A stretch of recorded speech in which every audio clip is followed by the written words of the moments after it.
stopped and looked at how to redirect the economy, we would not have done. Till a major disaster happens. I would say this is a soft disaster. Unfortunately, over 250,000 people have died. But if climate change disasters happen, much more will die. So instead of that, this is a soft one. This is the time that we need to restructure our businesses, restructure the way we run the economy. What is success itself, we need to redefine. For example, in the last 70 years, in the last 50 years, from 1970, 60% of the vertebrate population has disappeared. There are many explanations being given, accusations being made about where the virus came from, how it happened and all this. But the fundamental simple thing, see, yourself also, I'm saying both of you are outside the country or you're in India and he's in UK, right? So I'm in Manchester and Mahavir is in India. Okay. Yeah, I'm in Jaipur, yeah. Don't tell me you're a United fan or something. I'm sorry, I can't disclose my team affiliation because Danny's one of my best friends. Okay, that's a good one.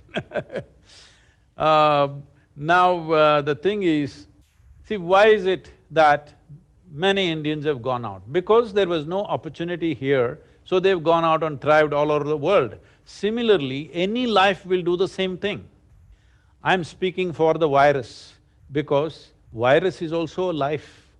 We cannot be alive without microbes and pathogens within our body. Without bacteria and virus, we cannot be alive.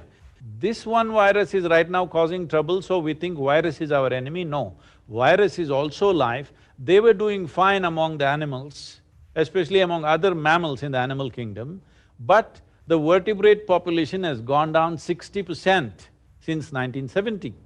And the way the population is going down, what it means is, for the virus, there is no habitat.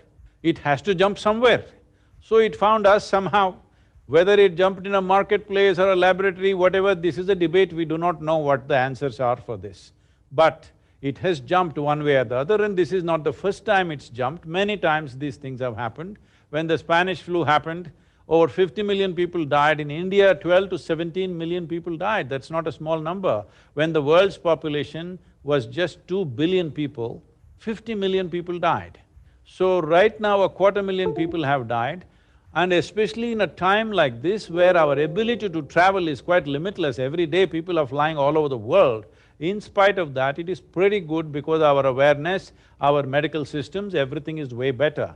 So we can make this disaster, we can make this virus situation into a minor aberration in our life rather than making it into a major calamity, if only we conduct this properly. About fear.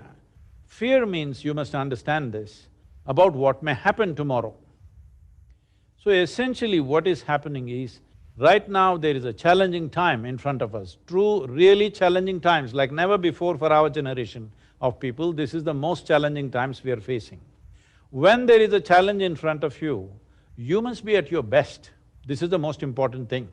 When there is a challenge in front of you, your competence becomes the most important thing that you need to do.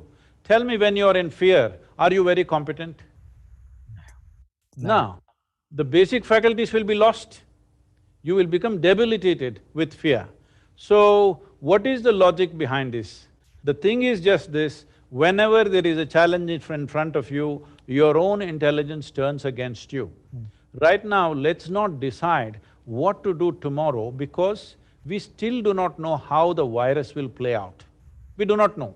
Everybody is making their own guesses, but nobody… I'm listening to all the scientific stuff that's going on in the world, what doctors are saying, politicians are saying, economists are saying, but the clear picture is this, we really do not know how things will be in another 2 months' time. Nobody knows for sure how it's going to play out. People are saying it's already mutated into 10 different forms, whether it'll respond to the vaccine, how many 10 vaccines for 7.6 billion people, when will you give that vaccine? This is not practical things, anything that's being spoken. So we have to wait. When we wait, the best thing to do is right now to upgrade ourselves. Upgrading ourselves means our physiological capabilities, physically we must become fitter. In the next 1 month, all of you Thai people set this up, the next 1 month, you must be at least 10% fitter than what you are right now physically. Mentally, you must be 10% sharper, I can give you tools for this. And emotionally, you must be at least 10% more balanced.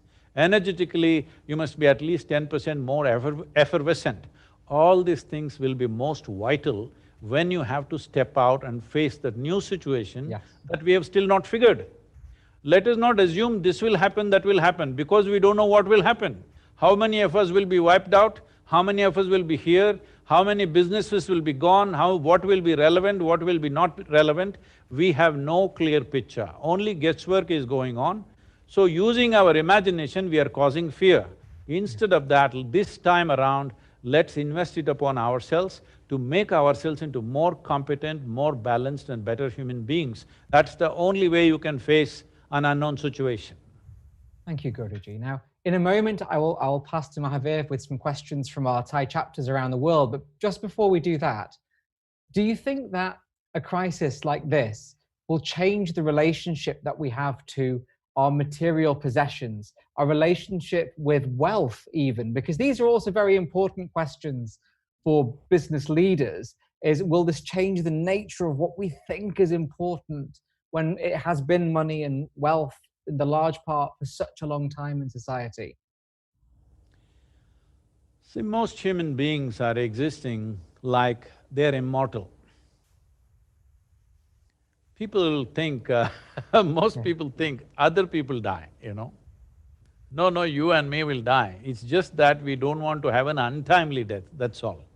But you and me will die, we are all dying sort. So now virus has brought the mortal nature of our existence right up in our faces, which is a very good thing. If we don't die, it's a good thing. But we realize we are mortal, but we did not die is a very good thing to happen to a human being, because mortality means just this, that you understand that you are on a limited lease of time. If you understand that you are on a limited lease of time, you will definitely organize your life in a more meaningful way than the madness with which people are going on right now.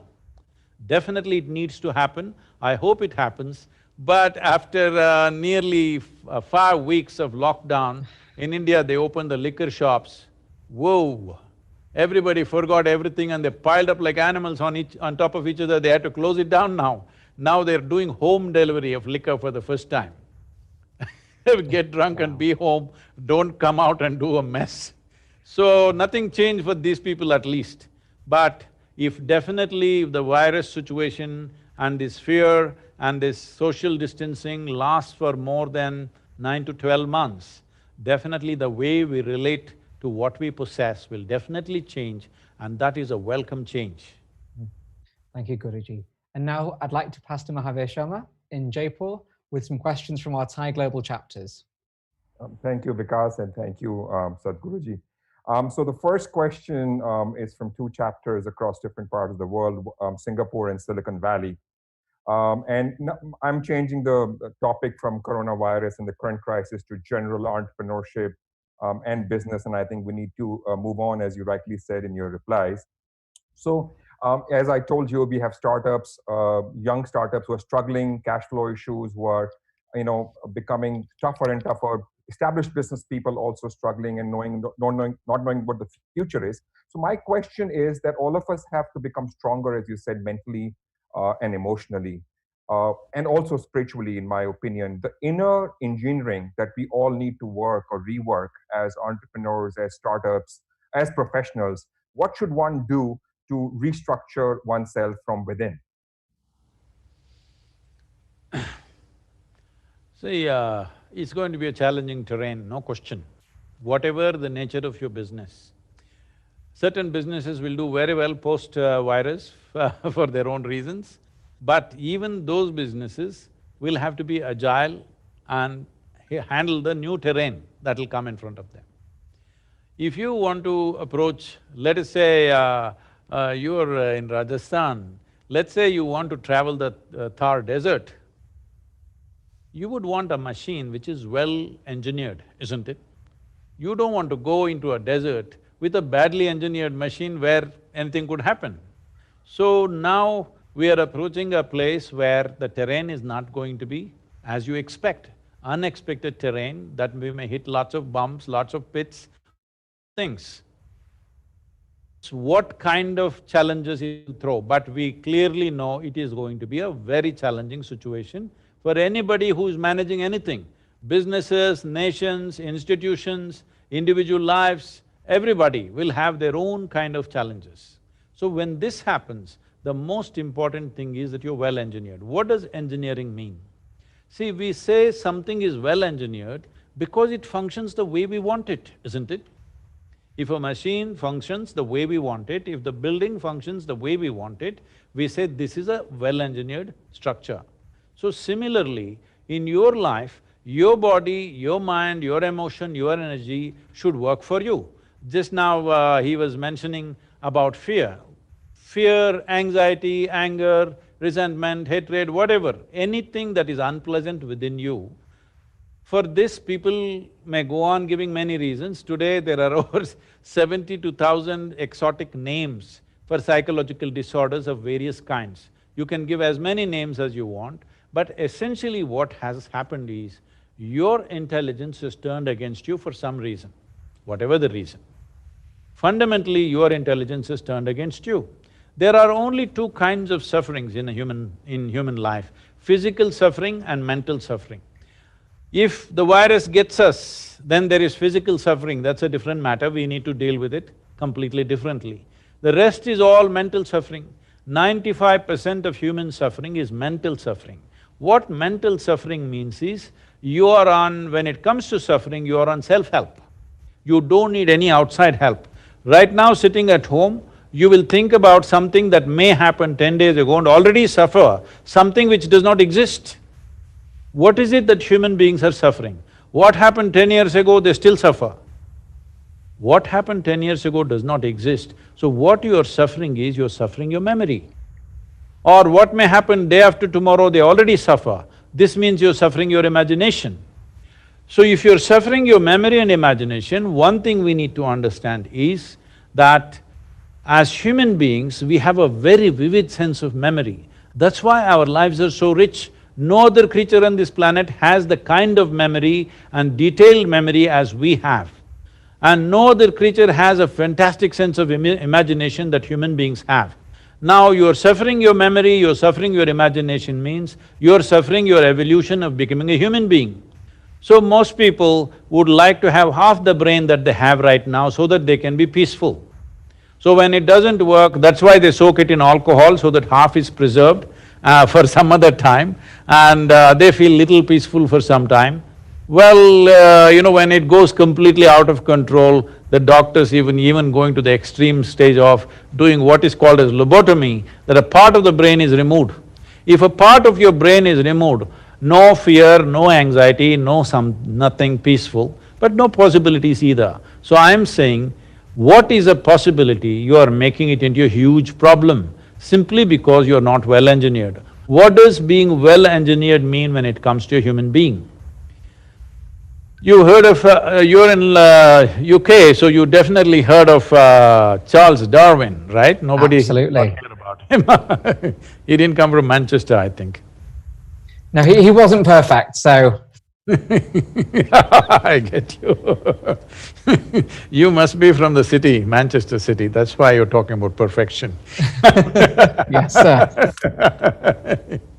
So, Charles Darwin went about… I'm making it simplistic, but he was saying something like this: a goat could have become a giraffe over a million-year period, a pig could have become an elephant over many more million years. But a monkey became human rather too quickly. So quickly that anthropologists are continuously looking for a missing link which they have not found yet. So what it means is, in terms of DNA difference, if you look at it, between a chimpanzee and yourself, the DNA difference is only 1.23%. 1.23% is not much of a difference. So physiologically, we are very, very close to a chimpanzee. But in terms of our intelligence and our competence and our awareness, we are worlds apart from a chimpanzee. So right now, human problem is just this: they have an intelligence for which they don't have a stable enough base, so they are suffering their own intelligence. You can call it tension, fear, anxiety, madness, misery, whatever you want to call it. Essentially, human beings are suffering their own intelligence. Intelligence is a solution. Intelligence is not a problem. Unfortunately, most people are experiencing this as a problem. This is why inner engineering becomes very, very significant. If you're an entrepreneur, you must understand you're into a venture. You're in a venture means it is just one step short of an adventure, okay? You're seeking challenges. If you did not want challenges, Rajasthan government would have been a fine place, to work. But you become an entrepreneur because you're consciously seeking a challenge. This means you are into a venture which is not an adventure but just one step short of that. That means you should not suffer unexpected situations. Unexpected situations, undefined situations means for an entrepreneur, there are a million possibilities in that. He has to look at it. Thank you so much. Going on with my next question, and nothing to do with the current situation, and this is from Anjali in New York, Ram from Thai UK North, and a team in Thai UP.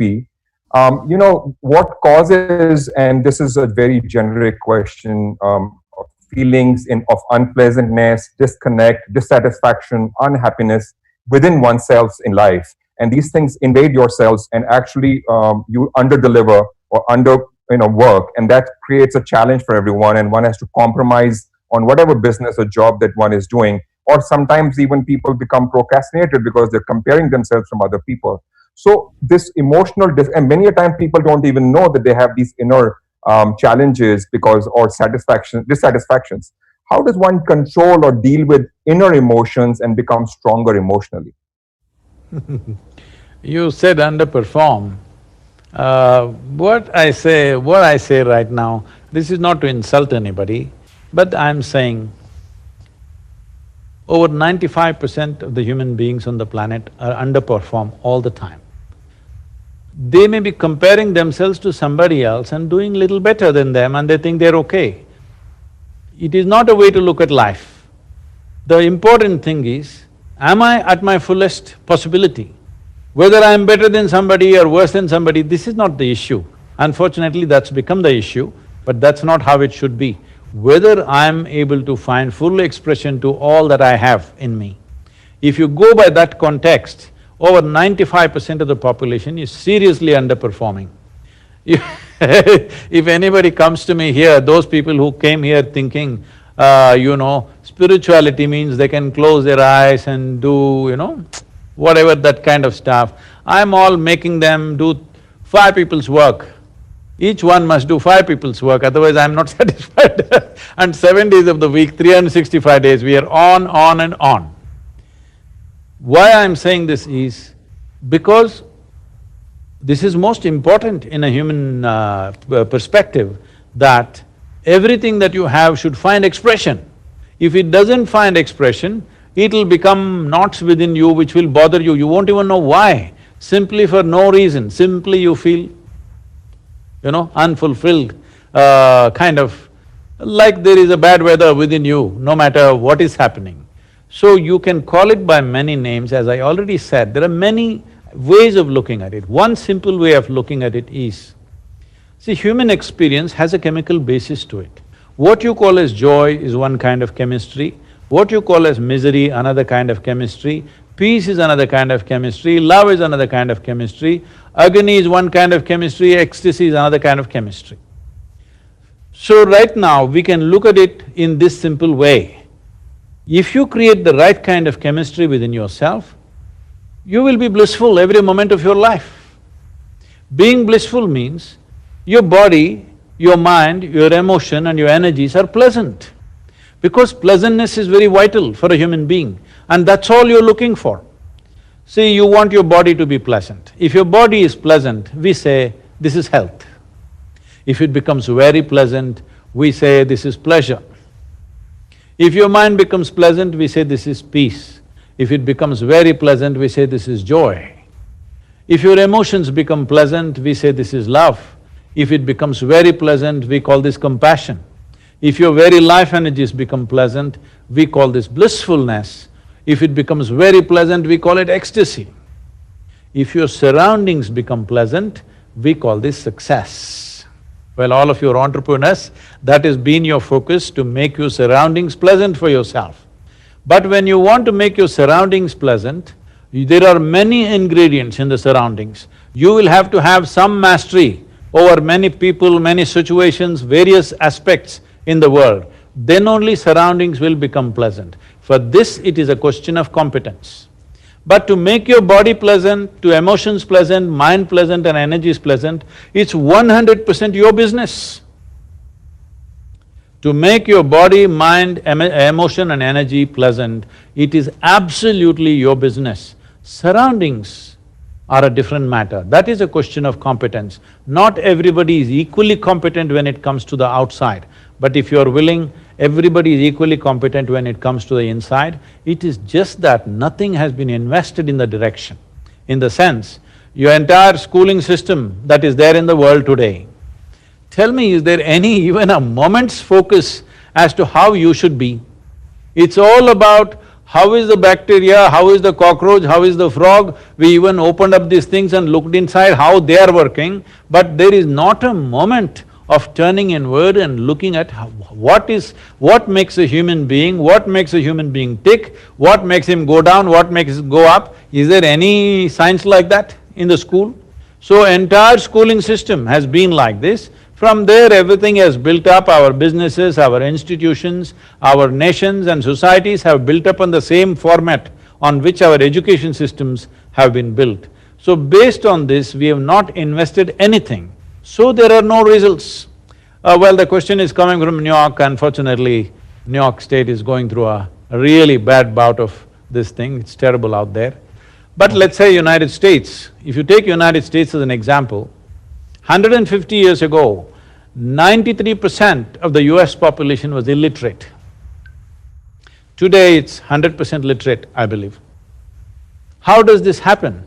Somebody invested in the infrastructure of schoolrooms, teachers, human infrastructure, physical infrastructure. Because of the infrastructure, today everybody is literate. I am asking, where is the infrastructure for inner well-being? That's what we are trying to build around the world, to build infrastructure for inner well-being of the human being. That is one basic focus of inner engineering. Fortunately today, we can do it virtually. See, you're in different places, we are talking to you. Fortunately, for the first time in the history of humanity, we can sit in one place and talk to the whole world. Why I am saying this is, if you look back on the history of this world, many great beings have come who had solutions for the world. Well, Krishna came, he could talk only to one person. A Buddha came, he spoke to a few hundred people. Jesus came, just 12 people and one of them freaked on him. Like this has been the history of this humanity. This is the first time that we can talk to the entire world sitting in one place. When there is an opportunity like this, if we do not transform human consciousness, that means we are simply not interested. So this virus has given us a break from whatever we have been doing. I think this is a great time. You're all entrepreneurs, you must also look at this, how to raise human consciousness. Whatever you need in terms of material support, whatever, I'm willing to give you, Isha Foundation is willing to give you.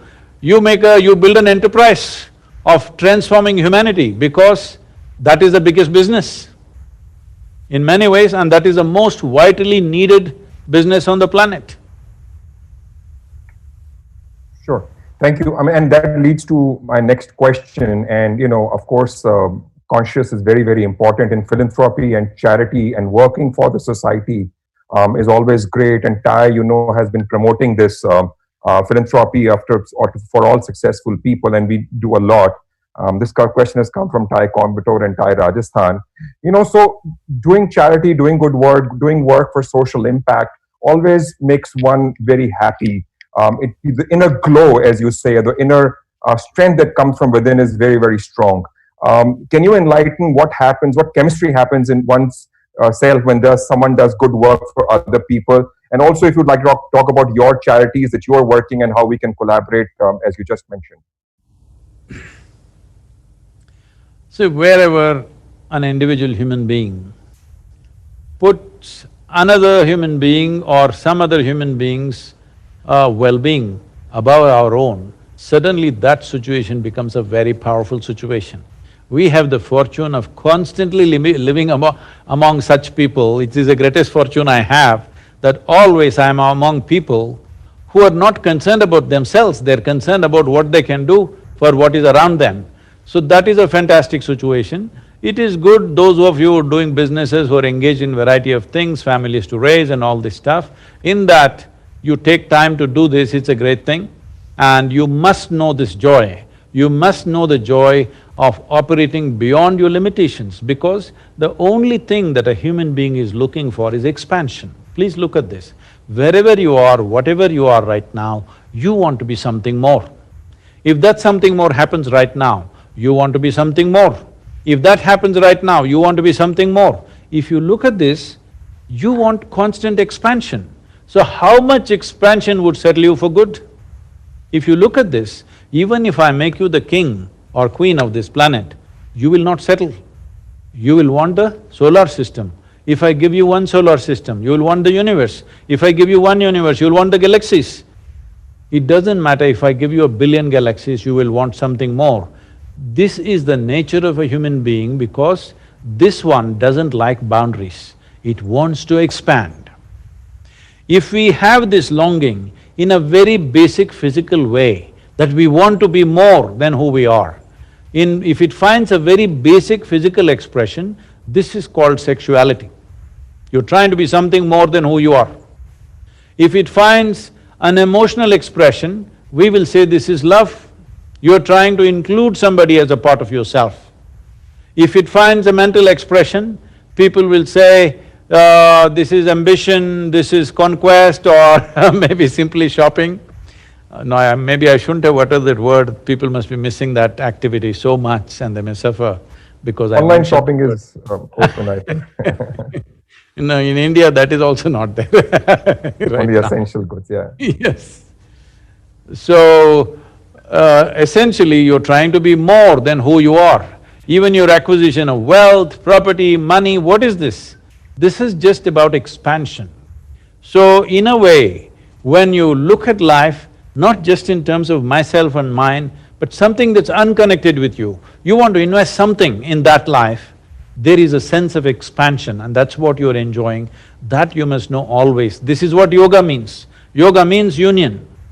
Not necessarily emotional or psychological, simply the way you exist, there is a sense of union with everything around you. In this union, there is ultimate pleasure and blissfulness and peaks of ecstasy which most people would never know in their life. This is something every human being must experience in this life because we have come with the possibility. Why should we miss it?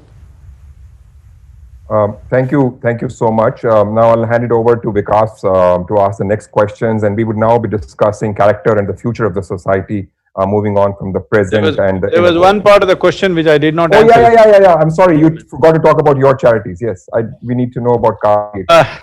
Well, I never thought I'm doing any charity. I thought I'm just doing what's needed. In that sense, right now, it is very painful to see that even in the rural India, there are so many people, migrant labor and others, who are stuck without food.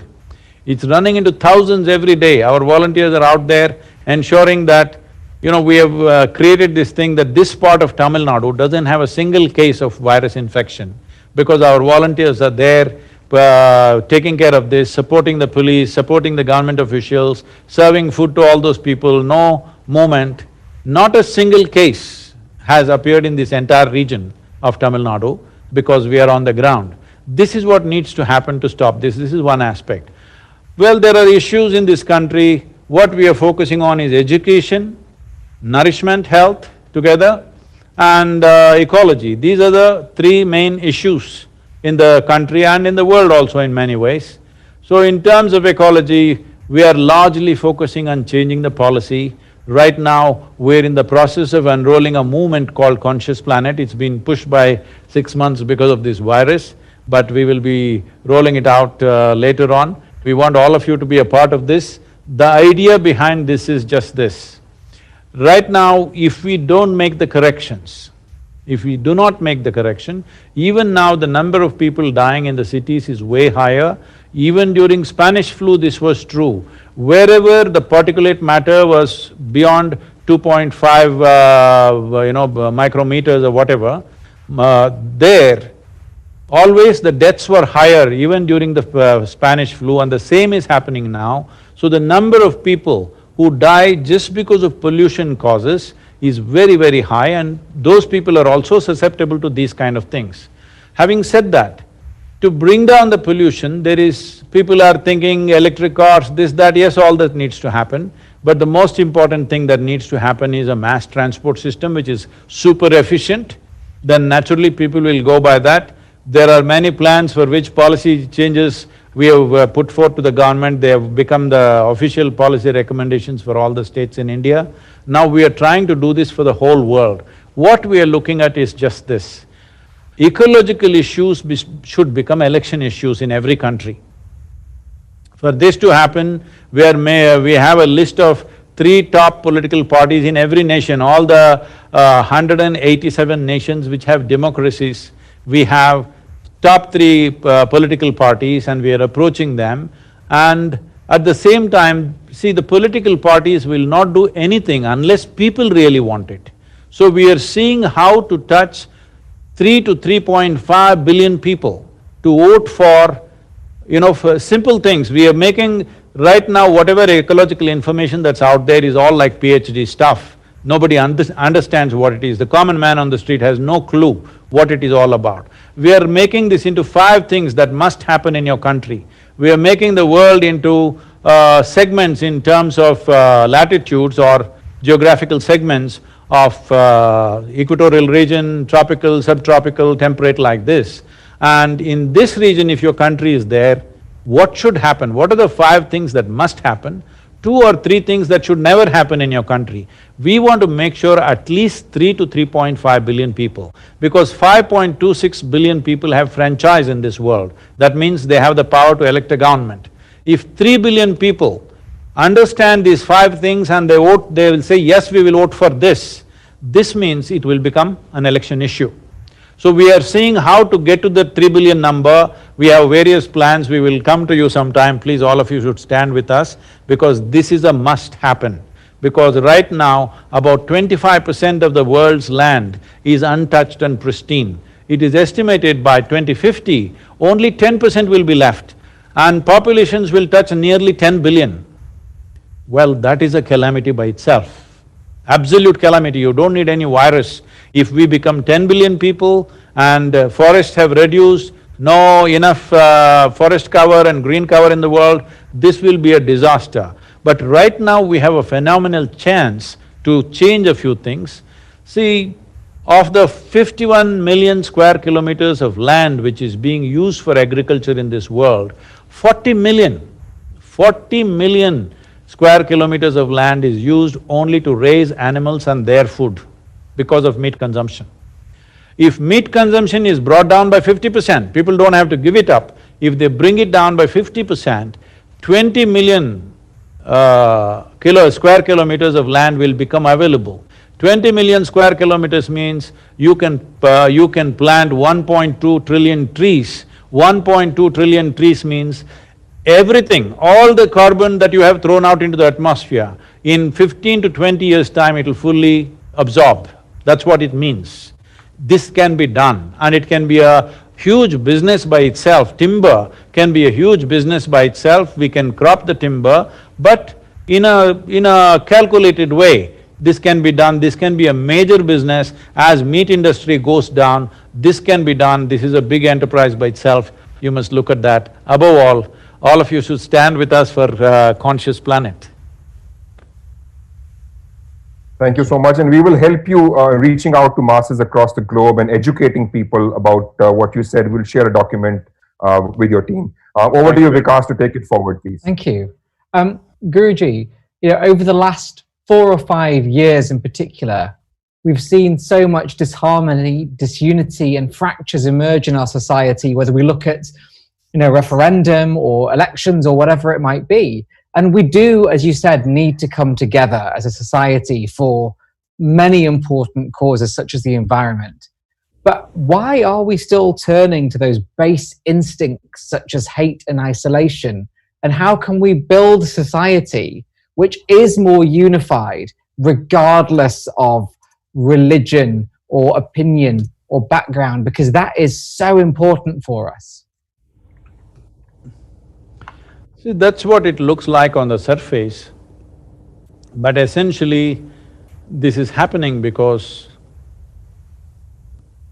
economics has become the most significant aspect of human life right now. Once economics becomes the most significant aspect, what have you got, what do I have? This is the whole calculation all the time.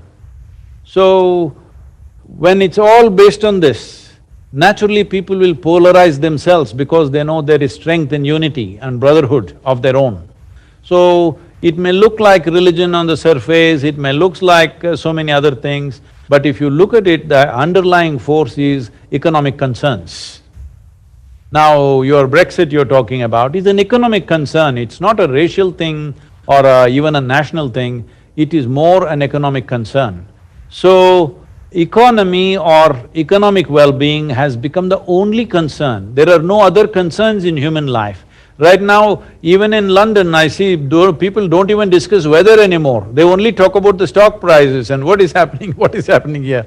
Even if you sit around, I'm saying, I was somewhere where about four, senior ladies were sitting, and I sat with them for a small tea or something. Even they're talking about stock prices. I said, don't you discuss weather or local gossip anymore? No, all that is gone. The only gossip is economic gossip.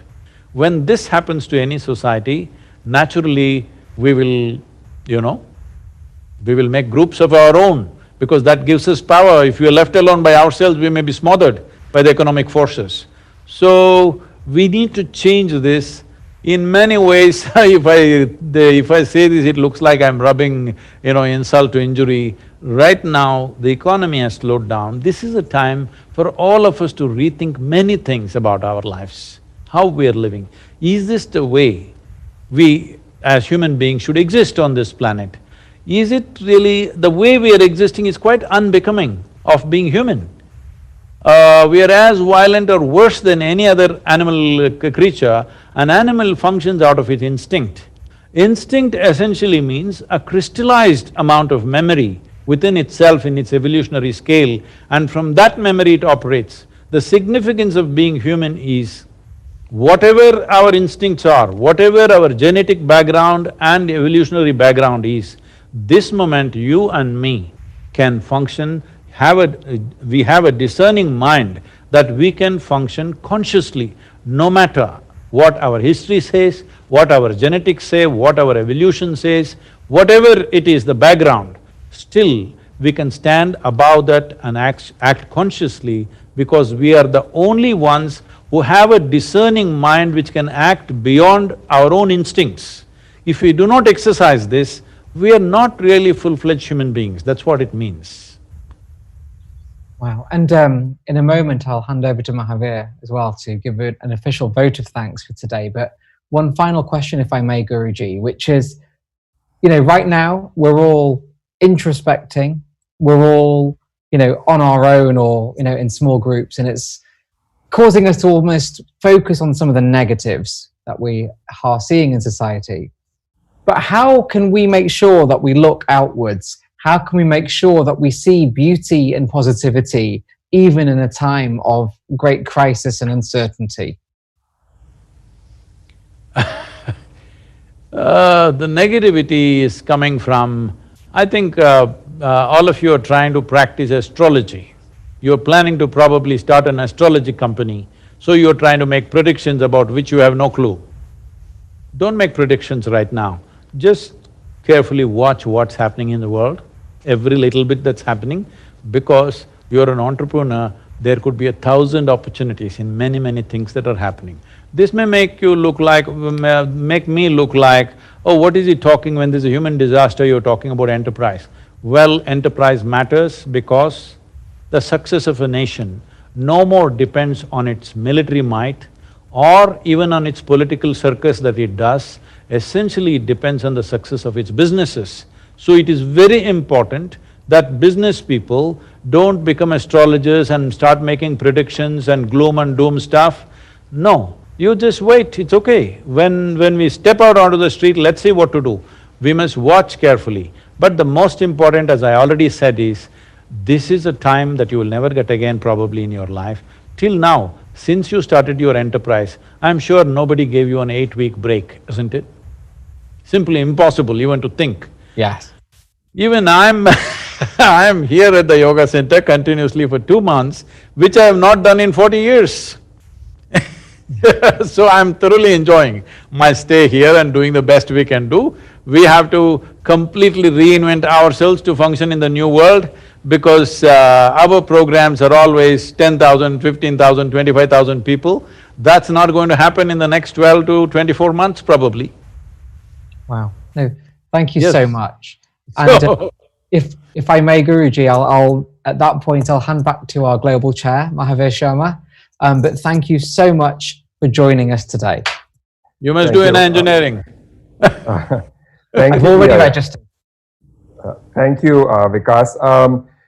Guruji, there is all of us in our lives, 40, 50 years, have done something or the other wrong or taken steps that have turned out to be wrong. There's always a sense of guilt at times of what we had done in the past. Someone from Florida is just asking the fact that he moved to the US 2 decades ago. Suddenly he feels that he was selfish and he moved out of India. He cannot prove his loyalty, love for India. And most NRIs or non-resident Indians or non-resident countries, people always feel that towards their country and they get, they can't prove themselves or they can't prove it to the world that their love for both the countries is equal and is parity. How does one get rid of this guilt, specifically this or generally this? Say, right now right now, one thing that we have in India plenty is human beings, all right? We are nearly 1.35 billion people. For these 1.35 billion people, we don't have the economy, the size of economy that would properly serve these human beings. Right now we are striving to build that. Economy we will build, we are confident about that. But we don't have enough land for 1.4 billion people to live well. We don't have enough water for 1.4 billion to live well. We don't even have a piece of sky for 1.4 billion people to live well. So, our thing is to produce very competent, focused, inspired and balanced human beings and export them to the rest of the world. If 500 million people if we export, the whole world is ours, what is the problem? Geographical boundaries should not be so restrictive, all right? Nation is just an idea. Nation is just an idea in our mind. We have love for things that we have gone through in our childhood and where we have seen and grown up. That is perfectly fine and that's wonderful because a human being is as complex and as capable and as sophisticated simply because, as I said, vivid sense of memory we have. We must celebrate that memory, we must remember that memory. Well, those people who are feeling that way, many of them have come from small villages and now they're doing very well in United States or wherever else. Well, they can take up one village and take care of it. You tell me if you want to take care of any village in southern India, we will take care of it for you if you contribute. We will see all the children in that place are educated and many more people like you are produced and I am not talking about brain drain, this drain. We have enough brains and enough bodies, we can send them around the world. This is another way of conquering the world out of our love and inclusion, not by conquest. So, they don't have to feel guilty, they just have to do well. And if they have the needed resource, they can take up something in India which will make a difference. Don't take up something else, some fanciful romantic stuff. The only thing that you need to take up is children, education and ecology, this is it. Because we have people and people, if we produce very focused, inspired and competent population, we will be a great miracle. If we fail to do that, this 1.4 billion people will be a great disaster. So we intend to make this into a great miracle because that can only happen by investing in people. But now we are little concerned with this virus because last 20 years, we have pulled out 240 million people out of the poverty, below poverty line. But now, if this lasts for 12 months or more, that 200 million plus people may go straight back below the poverty line once again. That is our concern. So the most important thing that needs to happen is nourishment, education and ecological concerns are there. If these three things you can contribute and attend to, please do that for India. But you don't have to feel guilty about your well-being. No, not at all.